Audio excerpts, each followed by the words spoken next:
सिंगरौली के चितरंगी तहसील अंतर्गत ग्राम पंचायत कोरसर की गौरी शंकर मंदिर महादेवन में दिनांक 8 फरवरी से 14 फरवरी तक राम कथा का आयोजन किया गया है, जिसमें हजारों की संख्या में भक्त पहुंचकर राम कथा का श्रवण करते नजर आए।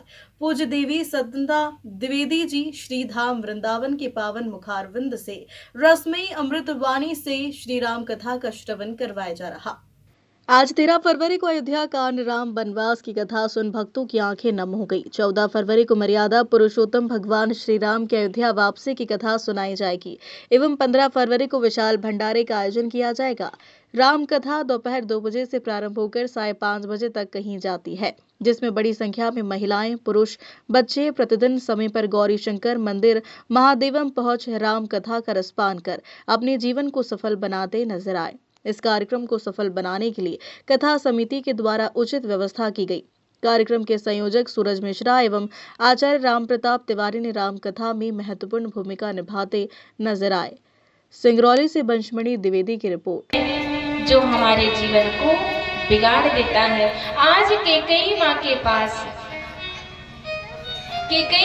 पास मंथरा आकर के उनकी बुद्धि को पलट देती है। और जब हमारे जीवन से सत्संग चला जाता है ना, तभी हमारे जीवन में कुसंग का प्रवेश हो जाता है। और यहाँ पर गोस्वामी जी बताते हैं सत्संगी कौन है? भरत जी। और भरत जी आज घर में नहीं है, कैकेयी माँ के पास नहीं है, इसीलिए आज वो कुसंगी मंथरा हमारे जीवन में आ गई। और आपके और हमारे जीवन में भी इस प्रकार की बहुत सारी मंथराएं घूम रही हैं। मेल फीमेल दोनों की बात हो रही है, सत्य है ना? क्योंकि दोनों ही हम लोगों को उजाड़ने का प्रयास करते हैं।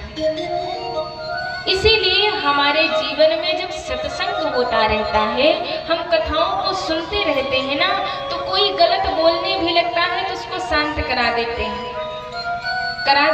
ना। क्यों?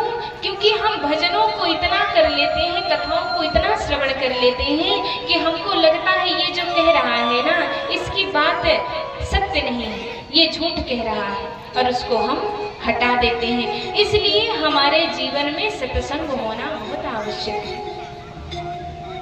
कहते हैं कि जो मंथरा है ना, कद्रू और विनिता की कहानी बताने लगती है।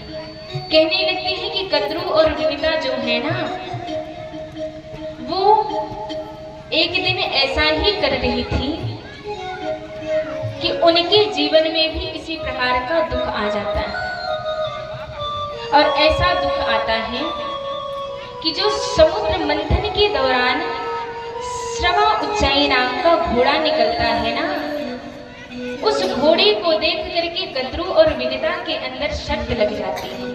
और उन शर्त में हार करके और विनिता को बहुत कष्ट सहना पड़ता है।